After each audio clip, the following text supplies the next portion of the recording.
What's up, stud? Show us a shirt. Have you guys seen this one? How many 38-year-old men you know rock awesome 29, gear 29. like that?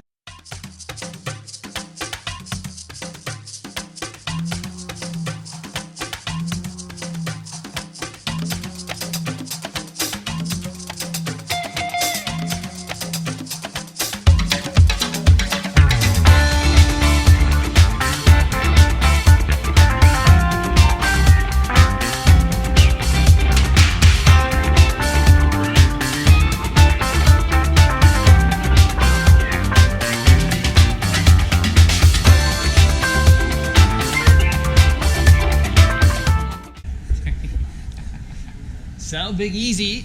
So we have been in Spain now for 2 weeks, I believe, maybe a little bit more. We got a few more to go. So we are currently cruising around in Valencia. So Valencia is actually pretty awesome. So it's like a 4-hour train ride south of Barcelona, and we made our way around. What do you think of Spain? Well, I think Spain's incredible, but I'm liking Valencia a lot more than actually Barcelona.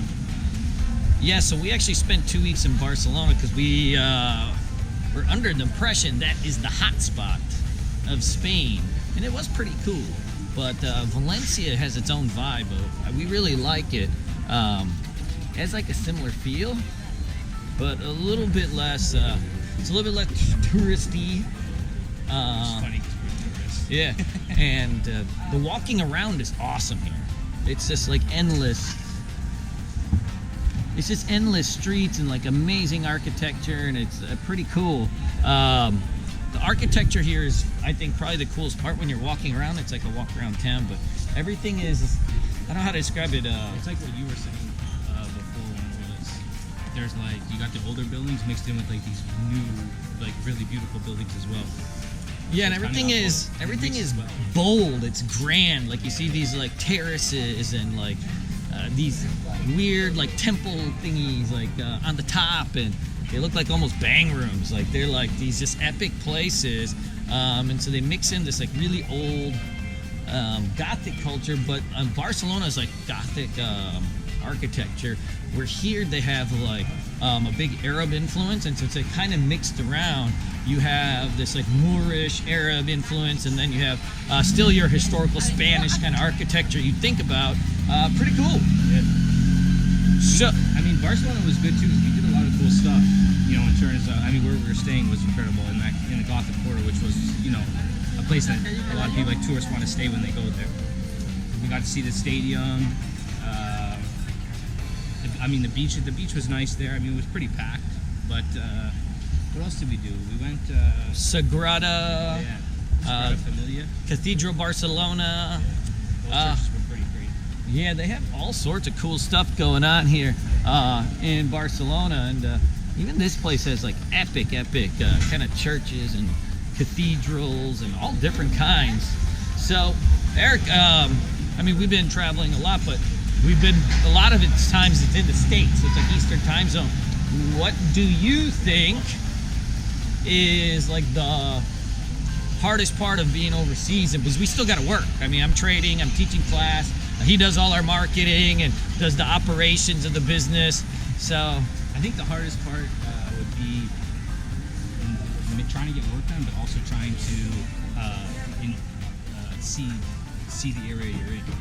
yeah, so having that kind of balance is super tricky. I find probably the hardest thing to do is from the States is like everything in the States, like when you're there, like everything I do is like supercharged for performance. So it's like, okay, I work out at this time, I wake up at this time, I take around this like 64-ounce jug of water, right? Like I'm always like, okay, I gotta work. I'm gonna go to the beach and do my thing. And you can't really bring all your toys, right? You're not gonna bring everything you need or do. You can't bring your personal trainer. So I find that's probably the hardest thing is like I notice that I'm more tired on the road. Part of it's the boozing, but also like you're just dehydrated pretty much all the time because you're like walking around, you're not really thinking like, oh, I gotta drink water. But I think that's the big part. It's like no exercise really. it's harder to zone in on everything you do at home, where you're just working, you're taking care of yourself, all that. Here, I mean, you're just trying to enjoy it, more like you're living kind of in the moment. Which is awful for performance. And still trying to work. So like my coach Ben told me to do 500 push-ups a day. So he's like, if you can't find a gym, do 500 push-ups a day. So we're like, all right. So we tried it like the first couple days, and we're like, all right, let's do it. And then like we started petering off, and we're like, fuck, like we forgot to do it. And then now it's like, now that we're in week 2, now it's back to, okay, we've got to do this, because I've been dragging ass the last couple days, like just so randomly tired, because we go to sleep at like, I teach class at 2 a.m. here. Sometimes it's done at 4 or 5. It takes me an hour to wind down. Then, my sisters are like just dragging my ass up to go sightseeing. Like this morning, like I slept for like 2 hours, and my sister was just like, all right, it's time to go sightseeing on a double-decker bus. So I'm like, sweet, I'll just sleep the whole time. And then we're on the top, so it's like sunny as hell. So that was not happening. And so I mean, I can see I'm without sleep. with your schedule, with having to teach at 2, it's tough, because I mean, we're doing the whole day, plus you gotta still think, hey, I gotta still do this class at 2 in the morning. So that's tiring. I think that's just tiring to think about. Yeah, that can be a little bit tricky. And even then, like I'm just I think my sleeping schedule is just off. Like we've had later nights than we normally would when I'm not teaching.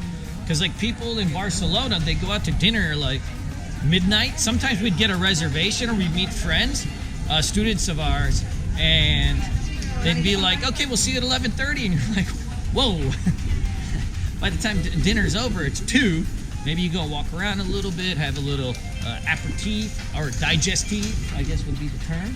And before you know it, it's 3 a.m., 4 a.m. So I think that's kind of always a tricky part, because we still got to go out and make money. Otherwise, this thing is going to be big money spent. So one was cool too. We had a couple students come down, Simon and Henrik. True. So what was your favorite part of all of this? That's a good question. I mean, I really enjoyed going to the Barcelona game. That's something I've always wanted to do. So to see that live was wicked, and just tour the stadium was awesome. So that was probably like one of my highlights, definitely.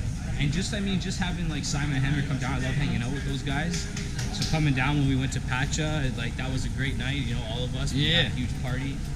We met another student, Roberto, who kind of showed us a good time at the club and stuff. So we had at one point 8 people sleeping in our place. We had air mattresses going. I was sleeping on the couch. I mean, we had my sisters there, 2 of my students, Simon and Henrik. So we just had this whole host of people at the house, and so it ended up being just like this big soiree. We'd trade during the day, and then we'd go and do our thing, and it was pretty epic. What was your favorite moment?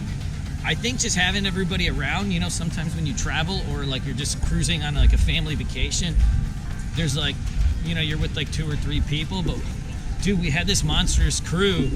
My students, we actually have a couple students of ours that are in Barcelona also. Yeah. So there was like a whole host of us. That people are my students, people that are my family. We brought friends down, and I think just being able to kind of share these kind of things with all your friends and family is so epic. See, all these little side streets are so awesome here. Like you could just walk around for days and days, and we don't really even know where we are. We just started walking, and next thing you know, you're just on the road. I think that's the cool thing about traveling, is just if you can share it with your friends, it's really, really fun. The key is, if I have to do some things over, is drink a lot of water, really stick to your exercise routine, like find out what you can do. Like my coach Ben sent me this app, like 7-minute workout app that you can do, where you can just go in your living room and pump it out. And usually just getting a little bit of a sweat really helps, because when you're eating out every day, you're always bloated. You're always like, ugh. Especially in Spain, the food is amazing. Like, I mean, look at all these little, like everywhere you go, there's just some little cafe or something going on where people are feeding you. You go to a wine bar and they bring you tapas with it. They're like, oh, here, have some food. Like, all right, I guess I'll eat it. And I think that's probably where I would probably make an adjustment for the next round, to Europe? Probably just quickly get into a little routine, like something in the morning or something, you know? Yeah, I think the routine is really important too when you're working, like kind of when you got to start your work day in US hours, so it's like 3-4 o'clock, and you know you've already been out and about all day. You've got to really settle into things, like get yourself ready, just like you would in the States. Like get yourself ready, go for a walk, do all the stuff you would do in the morning, but you know you're gonna do it in Spain right before you start working. How would you compare like your trading from, you know, just being at home in the States and kind of in your house doing your thing as opposed to on the road? I would think that the trading has been similar. I would say that's just a little bit more stressful because there's always a little hiccup somewhere. You know, oh, the net's out. The net's slow. There's no upload speed. Oh, you can't run charts cleanly. You know, so I've been tethering my phone a lot. So you know, Sprint has a thing where it's like for $25 you can just get your international roaming, and it's pretty good. So I've been using that, but you can't necessarily run like 20 charts, your scanners and all that stuff, and just carrying around like mobile monitors and stuff. All that stuff kind of slows your computer down a little bit too. So, you know, you've got to just be mindful. So I'm always kind of like on high alert, like what's working? Are my charts lagging? You know, one day I had like the quotes from my charts to my trading platform. They were off by like 50 cents from each other. So I was flying in blind, and I had to trade for a couple hours without charts. So, you know, stuff like that can be a little bit hair-raising, but it's part of the adventure. And, you know, beyond that, I haven't seen, like, oh my God, am I trading so much worse or better? It's nice when I'm at home because I have my stand-up desk. I'm not used to sitting on these little tables. You know, you get into some place and you get this little table and you got to put all your stuff out, and then I'm like hunched over. You know, and so my back has just been killing me. Like I'm just hunching over, and I'm like staring right into my screen. So like I got to remind myself like every 10-15 minutes, get up, walk around. So I think that stuff is more of like minor annoyances. I mean, it's not really anything that should be able to hold anybody back. It's just, you know, when you're at home, you have your command center, you know, 4 monitors, stand-up desk, right? You know, my internet's 400 megabytes per second in the States. You know, it's wired in. You know, here I'm on a laptop, I'm using Wi-Fi connecting to my phone. So just a little bit different, but not any different in results, you know. They're just extra toys. I never had any of the trading toys till I've been doing it for years and years and years. If anything, it kind of, at sometimes, having too much action and too much computer gear, it ruins your focus a little bit too. So here I've been just like trying to trade 1 or 2 stocks, you know, keep an eye on the same charts, and then wait for perfect patterns. Where at home, like I'd be trying more exotic patterns. I'd be trading futures at the same time I trade stocks. So I'd be doing all of that and just running everything. So I haven't been doing that. I've been just focused on stocks and then cryptos. And I do the cryptos, you know, before the market opens, and then stocks later. And that's been helping a lot with my focus. So my crypto trading has gotten a lot better, because in Europe the hours are amazing for crypto. Because like right before the market opens in the US, you tend to get a lot of runs in crypto. So like I'm always awake at like the right times.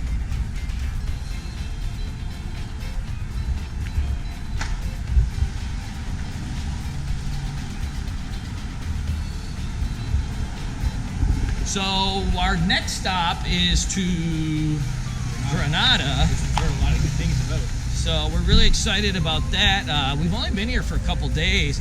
My sisters want to go to Granada. As you know, if you have 2 sisters with you, your option to say no is 0. Just kind of go with it. They don't want to hear any of my ideas.